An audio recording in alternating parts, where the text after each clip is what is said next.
Welcome to this lecture number 32 on this NPTEL course on fluid mechanics for undergraduate chemical engineering students. The topic that we are currently discussing is fluid flow at very high Reynolds numbers. As I mentioned in the last lecture, the solution of the differential balances, namely the Navier-Stokes equations, are extremely difficult when you consider the Navier-Stokes equations in their entire form. So often it is necessary to make simplifications of the Navier-Stokes equations in appropriate flow regimes. Many practical applications in chemical engineering and in other engineering contexts happen at very high Reynolds numbers. The fluid flow at such applications in such applications happen at very high Reynolds numbers. So it often pays it's often beneficial to look at what is going to happen to fluid flows at very high Reynolds numbers. In order to do that, we first looked at the non-dimensional Navier-Stokes equations, which look like this.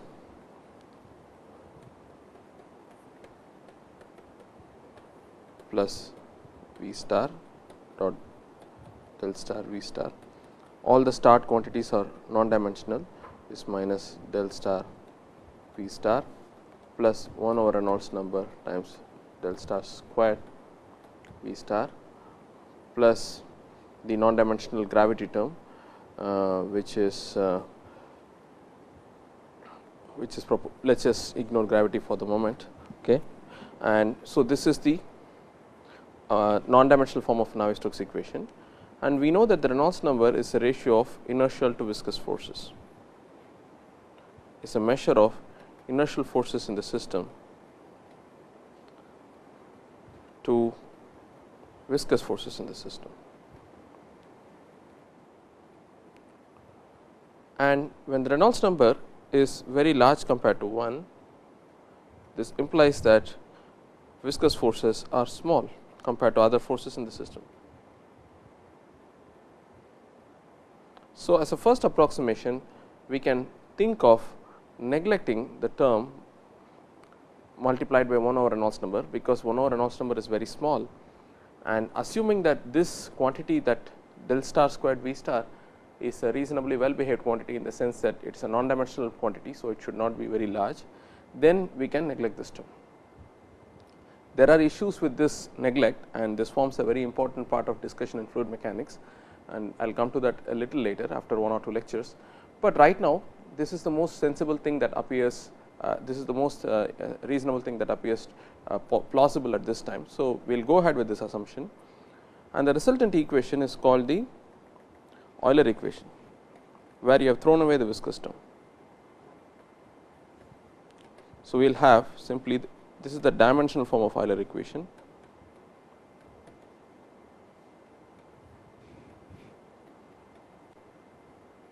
and if there is gravity, you can put rho times c. This is the dimensional form of Euler equation. Okay. Now, once you had the Euler equation, the last lecture we proceeded further, and then what we did was to rewrite this term V dot del V term as del of half V dot V plus del cross V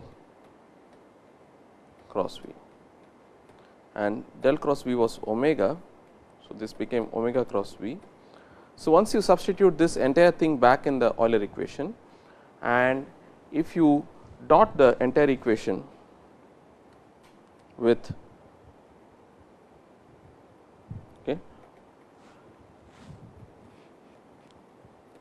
an elemental displacement dr, we obtained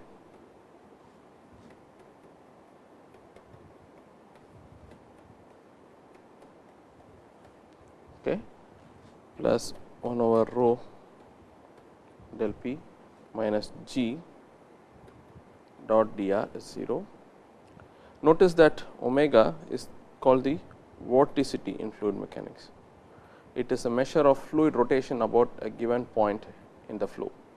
Okay. If there is vorticity, that means that about a point in the flow, the neighboring points undergo a circular motion about a given point. So, there is this does not correspond to bulk rigid body like motion of the entire rotation of the entire fluid volume, but about a given point there is a differential about a given point. If you consider a differential displacement vector, the neighboring points are moving in a circular motion about this point. So, that is the meaning of vorticity, non-zero vorticity.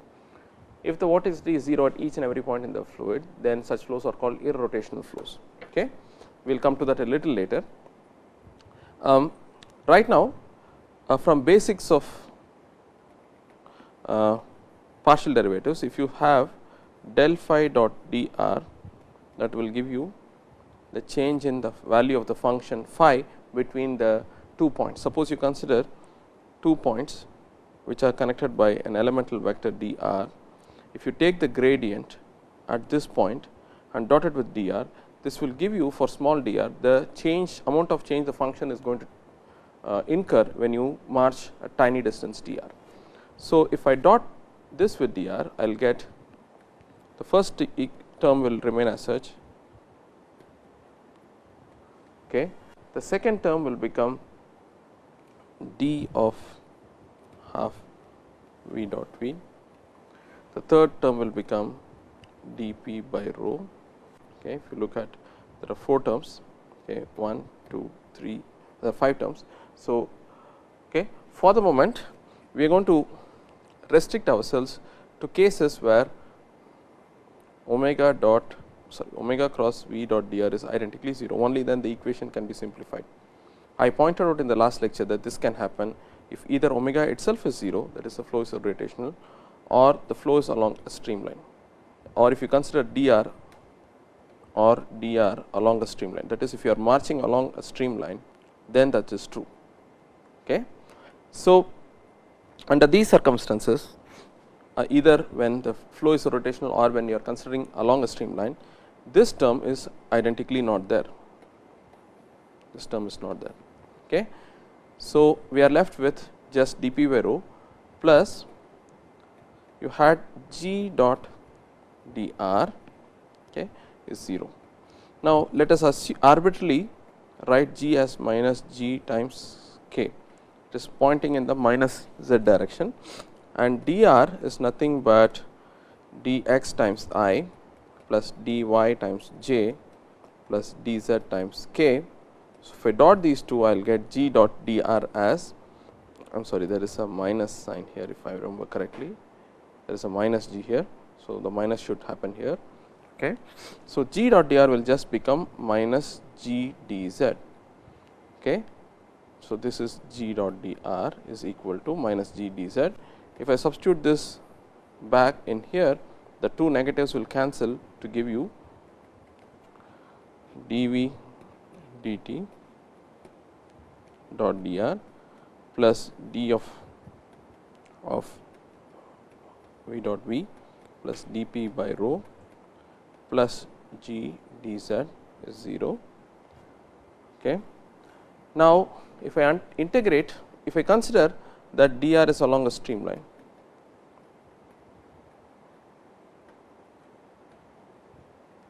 there are only 2 cases we can consider, that is dr is along a streamline or the vorticity omega is identically 0. So, if dr is along a streamline and I integrate the above equation between points 1 and 2 along the same streamline, points 1 and 2 along the same streamline along a given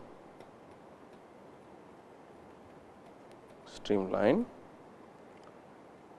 Now, then further make the assumption that the flow is steady and incompressible.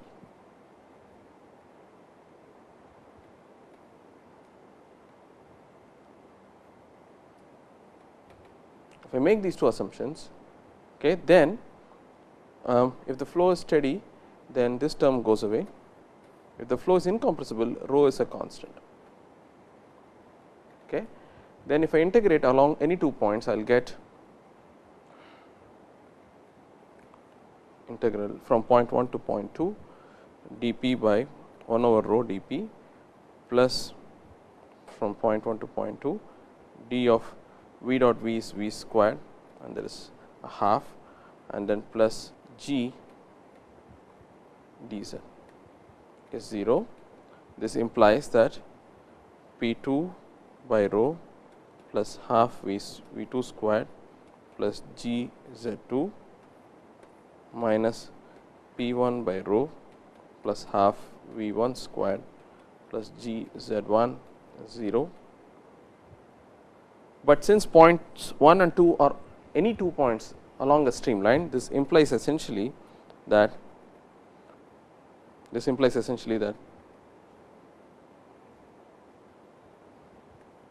P by rho plus half V squared plus G Z is constant along a streamline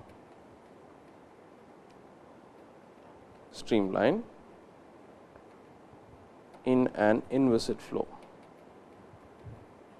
steady, inviscid, steady, incompressible flow. These are the assumptions we made to derive this. So, it is good to keep them in mind, because it is always important to know when such equations are applicable. So, what we have shown essentially is that this is the Bernoulli equation. So, strictly speaking, the Bernoulli equation is valid for an inviscid flow, steady, the Bernoulli equation written in this form, that is P by rho plus half V squared plus G Z being a constant along a streamline, it is valid for a steady incompressible inviscid flow. Now, we also had this other assumption. So, the first assumption, well, we considered this first, dr along a streamline. We also had this as another possibility that omega is identically 0. So, let us go to this equation and integrate this now, considering the other assumption that omega is identically 0. So, we will go back.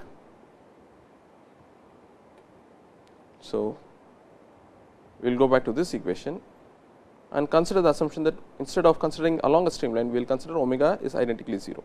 Okay. So, we are going to take this equation. So, we again have d of half v squared, v dot v is v squared, it is the square of the magnitude of the velocity vector, plus dp by rho plus g dz is 0, considering that vorticity is 0 everywhere in the flow. Even with this assumption, this equation is valid. This equation is valid for two different types of assumptions. One is that the flow is the differential vector dr is considered along a streamline, then that term omega cross v dot dr is 0. Or if you identically consider, this is a much stronger assumption. This is a much more stronger assumption, because you are assuming that the flow is irrotational everywhere, but it also leads to lots of simplifications. This, although it is a very strong assumption, it leads to a lot of simplifications. So, if you assume that, you will again get the same equation, but now you can integrate between any 2 points in the flow, because you can dot it with dr.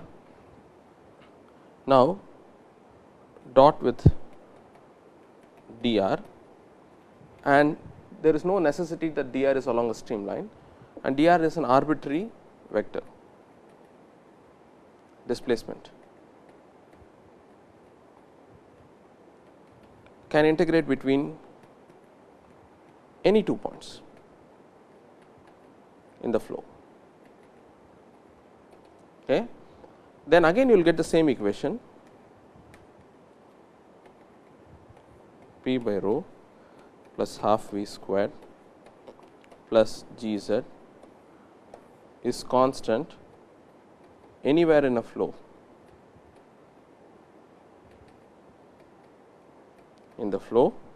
provided the flow is inviscid, irrotational, steady, and incompressible.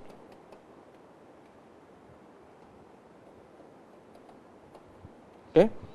So, these are four, this is the same equation, the same type of equation results, but the types of assumptions that we make to get this equation, that P by rho plus half V squared plus G Z is constant being constant anywhere in the flow, there are completely different types of assumptions. Basically, you need not consider dr along a streamline, it can be any 2 points in the flow, but we are making a much stronger assumption that the flow is irrotational. So, now we have to really worry about the following thing, that when can a flow be considered irrotational, because we are going to tell shortly, we are going to see very shortly that when the flow is irrotational, it leads to lots of simplifications in finding the velocity fields at higher Reynolds numbers. So, when we can ask the question when the flow is likely to be irrotational. Okay. The answer turns out to be that, suppose you consider a body shape like this. Okay. This is called an airfoil, this is a solid body, essentially it is a body that looks like this. Okay. And since it is a long, this is very long, the width of the body is very large compared to other dimensions, the other dimensions are thin. So, I am going to just draw a cross section of this, I am going to take a cut across a plane and it is going to look like this. Okay. So, this is called an airfoil, essentially this is like a cross section of an airplane wing, it is a model of a cross section of an airplane wing. Okay. So, if you consider flow past an airfoil, far away the flow is uniform. Okay. You have a uniform flow. Okay. If you have a uniform flow, one can immediately find out that the flow is irrotational also. Uniform flow has no vorticity. It is a kinematic feature of an uniform flow. If you have a uniform flow, regardless of whether you consider the fluid to be viscous or the ideal fluid, inviscid fluid, if you merely compute the vorticity, since there are no gradients in the flow, the vorticity has to be identically 0. Okay. So, vorticity is 0. Okay. So, there is no vorticity when the fluid is flowing far away from the airfoil. The moment it reaches close to the airfoil, what is going to happen is that in reality on the surface of the airfoil there is the no slip condition. Let us assume the airfoil is stationary, the fluid is moving. So, on the surface of the airfoil, at each and every point on the surface of the airfoil, there is a no slip condition which forces the fluid to retard to 0 velocity, that is, it forces the fluid to reach 0 velocity. Now, little away from the surface of the airfoil, the fluid has to move, okay, because you are considering a steady flow, fluid has to move past the airfoil. So, there will be a region where the velocity goes from this uniform value to 0 on the surface of airfoil. Now, that region, it turns out that region is very thin, at least for objects like an airfoil. So, again the flow is uniform here, okay, roughly uniform here. So, we can imagine that the vorticity in the flow is 0 here, but here within this zone close to the surface of the airfoil, there are velocity gradients and it is not immediately clear whether the vorticity is 0. Vorticity is the curl of the velocity vector and curl has gradients in it. So, whenever you have gradients of velocity, it is likely that there will be non-zero vorticity. So, the assumption that the flow is irrotational is well valid when you consider regions away from the solid surface, but on regions close to solid surface the vorticity is not 0. So, the irrotational flow assumption will break down in regions close to solid surface. In some sense, the solid surface, we can think of or imagine the solid surface to be a source of vorticity, because by forcing the fluid to reach 0 velocity on its surface, it is creating or setting up velocity gradients and high regions of shear, and such that is those are the regions where the vorticity can be large. So, you can imagine that vorticity is generated in the solid surface and it is swept away by the flow far away. So, there has to be a zone where vorticity is confined, okay, and that zone is actually called the boundary layer. I will come to that a little later.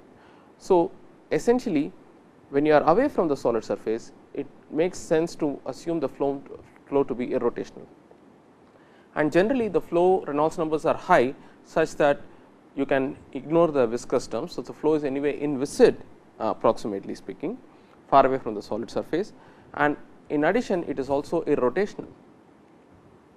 So, the moment you make the inviscid assumption, you get the Euler equation.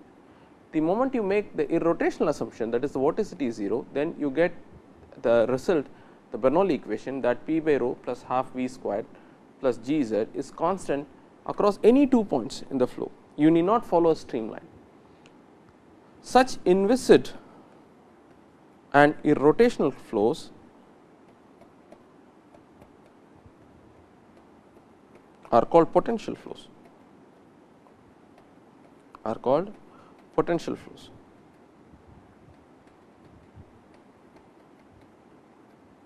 Okay. Now, the reason why they are called potential flows is not far to seek, because when you assume the vorticity is 0, this is an irrotational flow.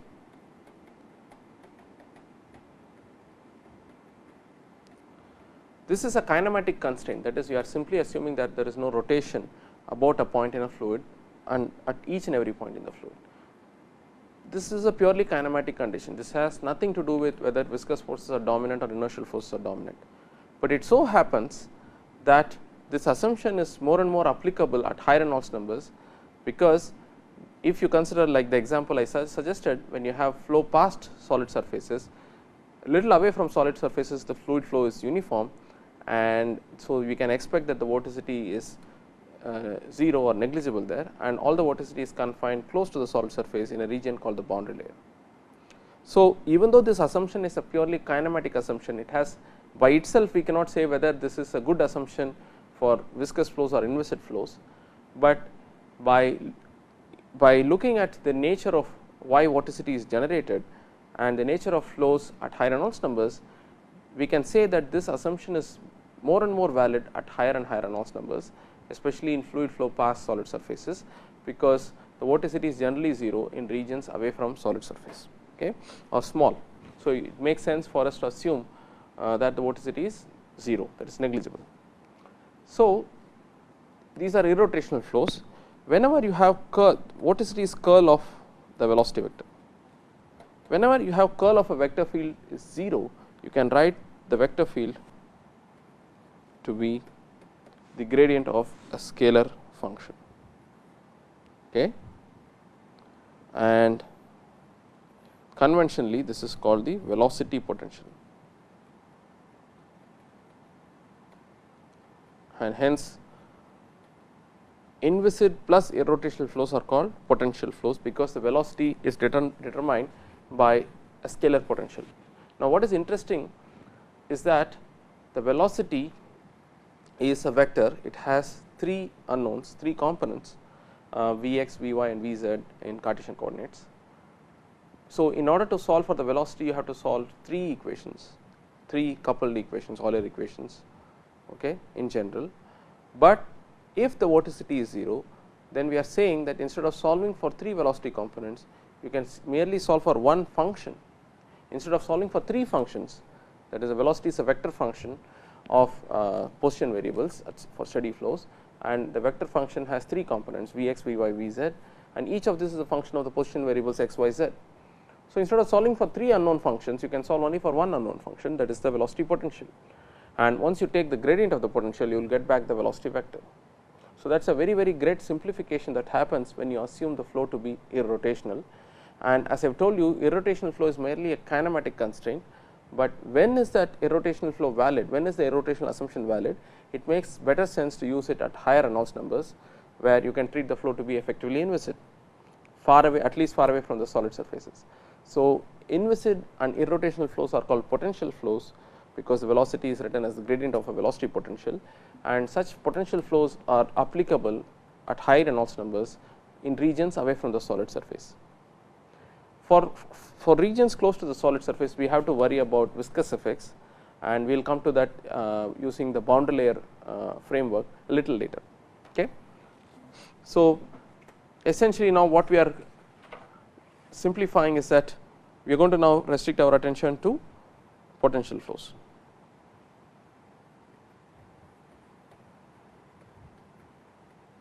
what I mean by potential flows are the following.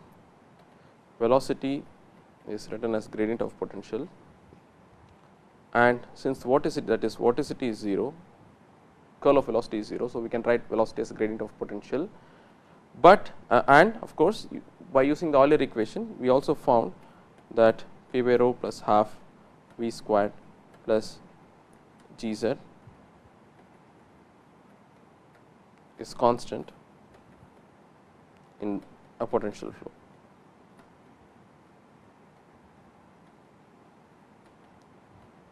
Okay. Now, these are not all, because our flow is also incompressible. So, you also have in addition the mass conservation equation that del dot v is 0. Okay. So, if you have v is del phi and substitute that in the mass conservation equation, you have del dot del phi is 0 or simply del squared phi is 0. So, the two constraints on the flow, that the flow is irrotational and the flow is incompressible, means that the velocity potential satisfies a Laplace equation, and the Laplace equation is one of the most well studied equations in any branch of physical science, because it occurs in not just in fluid mechanics, it occurs in heat transfer, mass transfer, it occurs in electrostatics, it occurs in quantum mechanics, and so on and so forth. And so, it has been well studied, and there are lots of methods to solve this linear equation. So, that is the main advantage of working with high Reynolds number potential flows, because there are the velocity is written as gradient of potential, and the potential satisfies Laplace equation through mass conservation condition that del dot v is 0. Therefore, you have to solve del squared phi is 0. There are many solution techniques, analytical and series solution techniques that are available to solve the Laplace equation. So, that is the simplification that one obtains. Now, there is one thing that we have to understand, that when we went, what are the boundary conditions?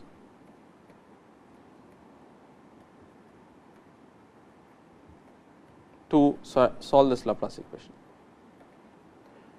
Okay. When we went from the Navier-Stokes equation to Euler equation, we dropped the viscous term. The viscous terms, the viscous stress term had del squared v. We had del squared, that is second order derivative in space. When we neglected that term because it is multiplied by 1 over R e in a non-dimensional sense, we have lost the highest order derivative term in the governing equation when we went from the Navier-Stokes to Euler equation. The Euler equation had simply v dot del v term, and del v has only first order gradients in spatial locations. So, if you have just first order differentials in spatial locations, you cannot satisfy both. In principle, if you have potential flow past a solid surface, it has to satisfy both the normal velocity equal to 0 condition and the tangential. If you in principle, if you have flow past a solid surface at any Reynolds numbers, you have to satisfy both the normal velocity condition as well as the tangential velocity condition. Now, the fact that you have lost the highest order derivatives means that we cannot satisfy both the boundary conditions, for the simple reason that that means we would over specify the problem if you want to solve the Euler equation. So, we have to forego one of the two conditions. Now, we will do the least of the we will do away with the least of the evils, that is, we will try to forego the tangential velocity boundary condition rather than the normal velocity condition, because if you say that v dot n is not 0 on a solid surface, that would imply that mass can flow in or out of the solid surface depending on the sign of v dot n. So, that would violate mass conservation, that is a more serious violation. So, compared to that, this is lesser of the two evils, that is, instead of foregoing the normal velocity condition, we will say that we will forego the tangential velocity continuity condition at a solid surface.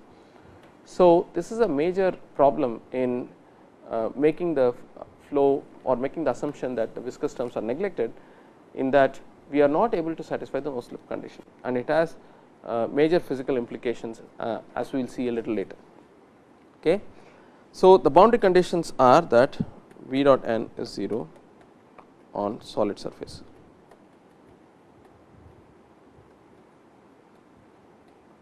Suppose you have a solid surface, okay, then there is no, if the solid surface is stationary, then there is no normal component to the velocity. That is the only condition you can satisfy, okay, and cannot satisfy tangential velocity condition.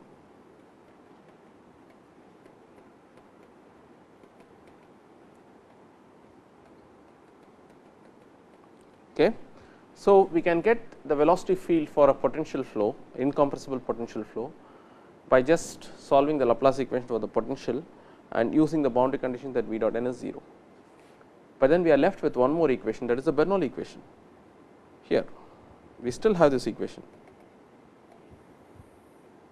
okay, that P by rho plus half V square plus G Z is constant. Now, what is the use of this extra equation? We have already obtained the velocity profile without using the momentum equation. Remember that this is essentially the momentum balance, the Euler equation rewritten. Now, the answer for that question is that the Bernoulli equation serves to determine the pressure in an inviscid and irrotational flow. So, the procedure to solve potential flow problems is that first use del squared phi equal to 0 to, along with the boundary condition that normal velocity has to be continuous across solids, normal velocity is 0 on a stationary solid.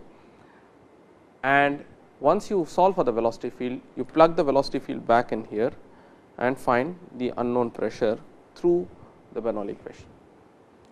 And pressure is determined only up to a constant, because only gradients of pressures are important in any physical sense. So, pressure can be found only up to a constant in any flow, okay, in incompressible flows. Okay. So, this is the one of the most important simplification that one obtains by looking by making the assumption that the flow is inviscid and irrotational. Now, I am going to make one further assumption. Potential flow assumption is not that the velocity is written as gradient of a potential has no bearing on whether the flow is 2 dimensional or 3 dimensional. It is merely a consequence of the fact that the vorticity is 0 everywhere in the flow. But in order to make further simplifications, at least in this course, we will restrict ourselves to 2 dimensional potential flows, that is, flow is only in the xy plane. The other direction z is so large that there is no variation in the z direction. So, we will assume 2D potential flows from now on.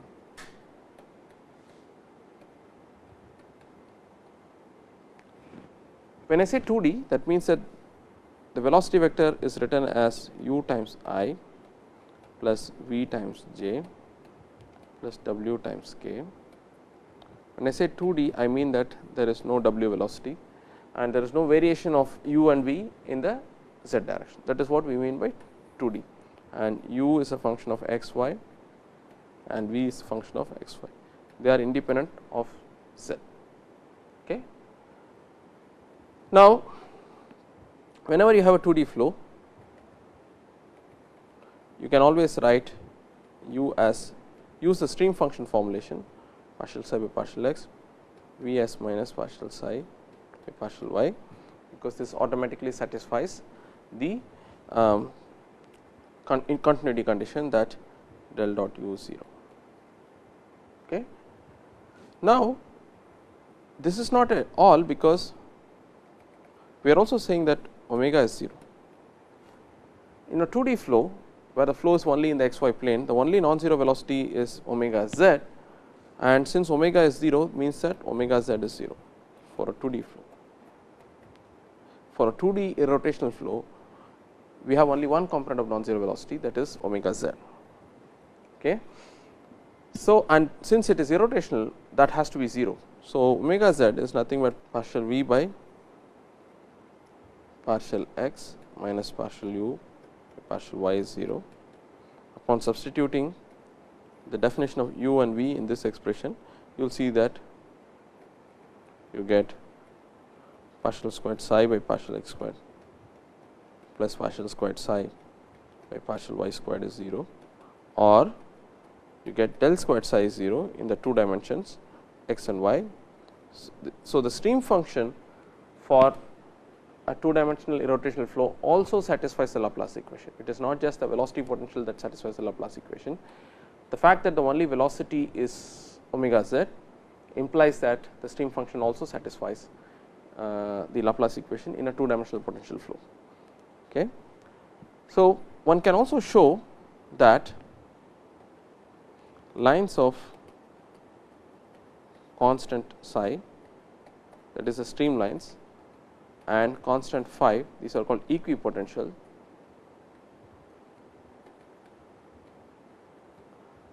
are always orthogonal.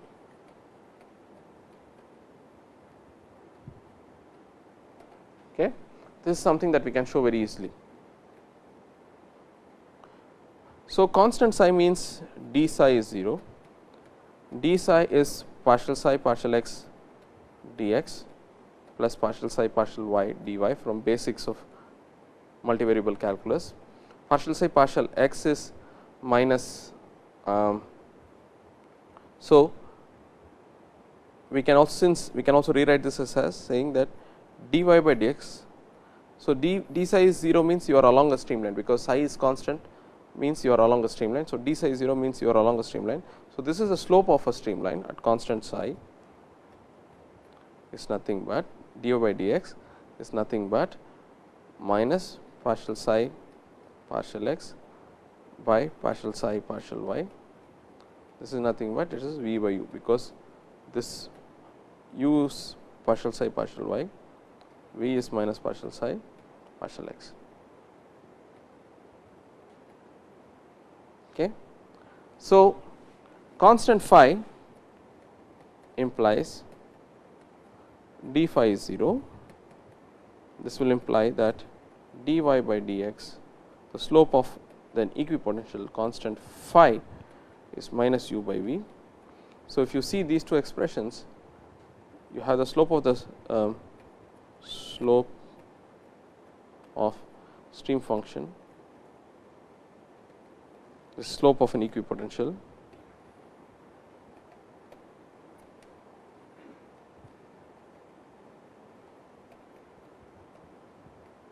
an equipotential.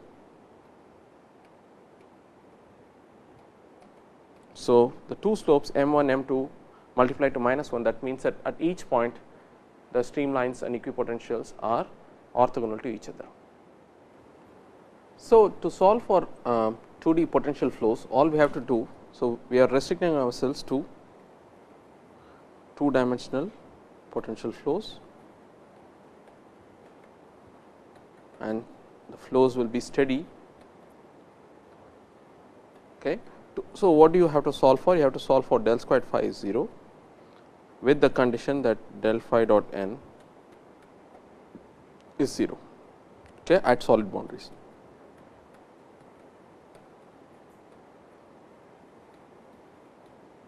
Okay. And we also showed that for 2D potential flows, since the flow is irrotational, there is only one component of vorticity that is non-zero, that is the z component of vorticity. So, we just showed that del squared psi is also 0, where psi is a stream function, and we also showed that lines of constant psi are orthogonal to lines of constant phi.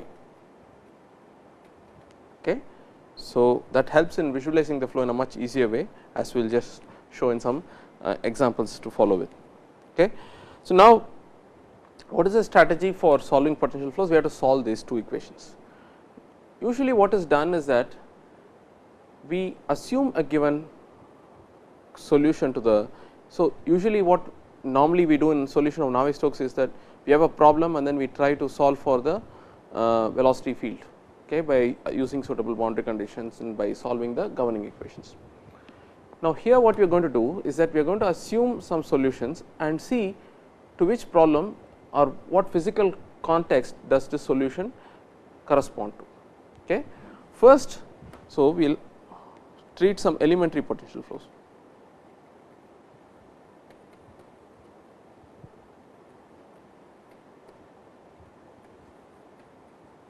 Where we are going to just assume some solutions of Laplace equations and then see what flows they correspond to. Okay. So, first I will consider uniform flow. I already told you that uniform flow has no vorticity, so it is an irrotational flow. Okay. So, an uniform flow. So, we want to see what an uniform flow is and how it is represented by the velocity potential, what velocity potential corresponds to an uniform flow. Okay. So, consider a uniform flow in the x direction. Okay, there is a constant uniform flow in the x direction. Okay. Now, so the velocity vector has two components u and v. U is capital U while v is 0. Okay. Therefore, you can write u is partial phi by partial x is equal to u, that is also equal to partial psi by partial y. V is partial phi by partial y is 0 is minus partial psi by partial x. Okay. So, we can integrate these two equations partially with respect to x and y. So, this equation will tell us that phi is nothing but, okay, if we integrate this partially with respect to x, it is u x plus constant which could be a function of y, and psi is nothing but u y plus some other constant which could be a function of x. Now, if I do this equation, so phi is nothing but, if I integrate this equation, phi is nothing but a constant, okay, which could be a function of x, okay, and psi is nothing but a constant which could be a function of y. Let's call it c prime d prime to distinguish from these two. So, if you compare these two equations, phi is u x plus constant, it is a function of y, but here phi is a constant only as a function of x. So, this constant c must be 0. Likewise, for psi, it is u y plus a constant of x and it is also a constant of y. So, this constant of x is 0. So, both these equations therefore imply that phi is u x and psi is u y. When phi is u x, when psi is okay, when phi is u x, you can plot at different values of okay, you can calculate the velocity vector in this simple way that, let us see, okay, at different values of. So, what are equipotentials? Equipotentials are values where of lines where phi is constant. When is phi a constant? For each values of x, phi is a constant. So, equipotentials will be, so for suppose I put a coordinate system like this x y. So, equipotentials will be vertical lines, okay, these are equipotentials. Okay. Now, the streamlines will be obtained by putting different values of y. So, they will be horizontal lines. Okay. The green lines are streamlines, the pink lines are equipotentials. Just by plotting qualitatively sketching lines of phi, constant phi and constant psi, and since it is an uniform flow, it makes sense, the fluid flows from left to right along the x direction. So, the streamlines will be along the horizontal lines along the x direction and the equipotentials will be vertical lines, because the streamlines and equipotentials are always orthogonal to each other. That is something that we just proved. So, uniform flow has velocity potential of u times x and stream function of u times y. Okay. Now, another problem that we are going to do, another model potential flow is, okay, line source at the origin.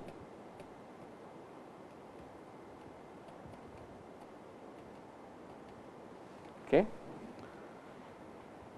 Imagine that you have x, y, z. Imagine that along the z axis you have a very tiny tube, a long tiny tube from which fluid is flowing. Imagine that this fluid, this tube is porous and So, fluid is flowing radially out. Okay. So, there are a lot of holes in this tube. This is just a mental, this is just a model to discuss, to describe, to tell you what a line source could be.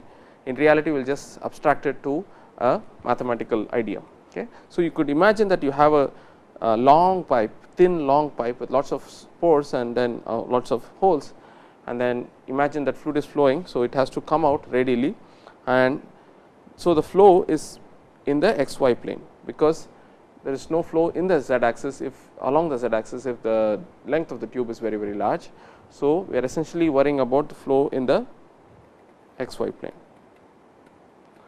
In the xy plane, if you look from the top, you look like there is a point from which fluid is flowing radially out. This is called a line source. Okay. It is called a line source. Of course, if you take a cross section, it will look like a point source in the xy plane. Okay. So, it is convenient to use polar coordinates instead of x and y. It is convenient to use r and theta. Okay. Now, if you consider, if you go back to this picture, if you consider an outer cylinder of radius r from the center, and if you consider what is the volumetric flow rate that is crossing this outer cylinder, okay, that is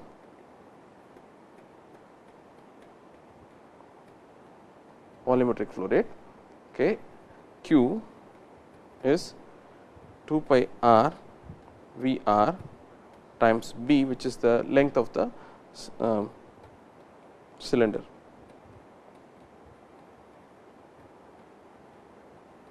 Okay. So, this is the volumetric flow rate that flows because the fluid is flowing purely in the radial direction. So, the velocity vector that is coming in is V r.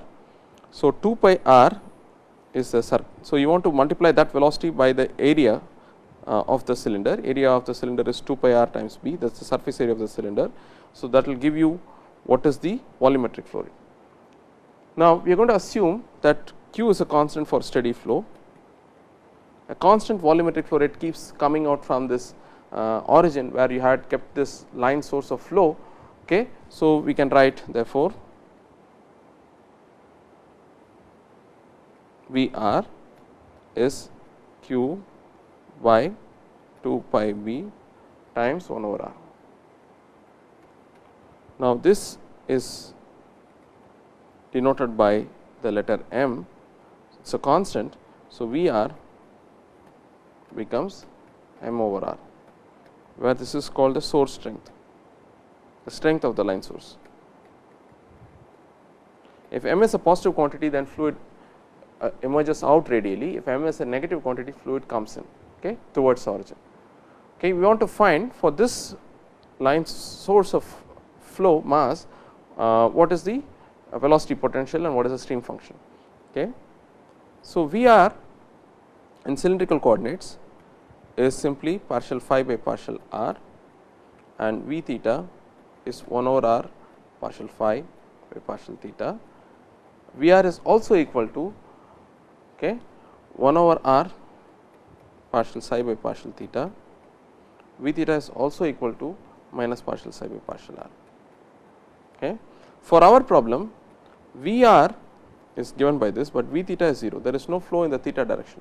Flow is purely radial in the cylindrical coordinate system. Okay. So, we can use these two equations to again integrate. Okay. So, V theta is 0, that means partial psi by partial r is 0, okay, because V theta is minus partial psi by partial r, that is also equal to 1 over r partial phi by partial theta. So, if I integrate this with respect to r, I will get psi is some constant which is a function of theta, and I will get phi is equal to, okay. So, m is 2 pi times b. Okay.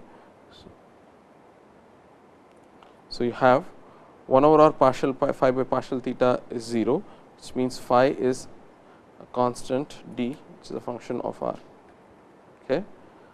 So, that means partial phi by partial theta is 0. If you integrate partially with respect to r, this is what you will get, partially with respect to theta, you will get a constant that is a function only of r. Okay. Now, the other equation tells you that partial phi by partial r is m by r, and this is also equal to or plus 1 over r partial psi by partial theta.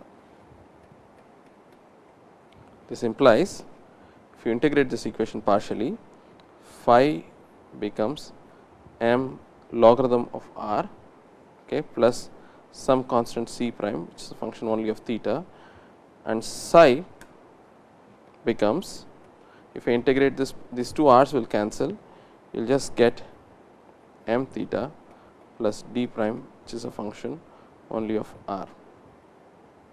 Okay. So, if I compare these two conditions, psi is a function only of theta from this equation, whereas a function of theta plus r. So, it cannot be a function of r, likewise this constant cannot be a function of theta. So,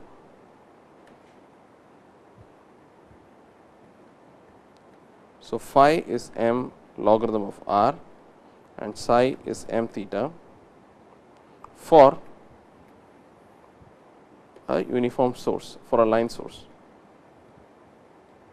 These are the descriptions of velocity potentials and streamlines. So, let us look at lines of constant r. So, lines of constants are circles. Okay. So, the equipotentials are circles, and lines of constant theta are radial lines. Okay. I am going to plot them with pink color. So, these are almost like spokes of a cycle wheel. Okay. These are streamlines, the pink ones are streamlines and the orange ones are equipotentials. And it also agrees with our general result that the stream functions and streamlines and equipotentials are always orthogonal to each other, and that part is of course brought out nicely here. Okay. Now, the next simple example or illustration that I am going to do is a line vortex. Okay. A line vortex is one in which you have, again, if you put an x y z coordinate, Cartesian coordinate, okay, at z equal to 0, you can imagine that there is a very long thread of fluid which is rotating at some constant velocity. There is purely circulating motion. Okay. Because of that, there is circulating, all the vorticity in the flow is confined only to the z axis. Okay. So, because of this motion far away, there will be purely circular motion of the fluid. This is called the flow due to a line vortex. Okay. The flow is purely circulation. So, only v theta is there and v r is 0. This is exactly the opposite of the opposite of the flow which we just discussed, which is a line source problem, where the flow is purely radial and there is no flow in the theta direction. Here we are considering flow only in the theta direction and there is no flow in the radial direction. So, what we want to do is use this idea to find out what the stream functions and velocity potentials are, and we will stop here and we will continue with this topic in the next lecture.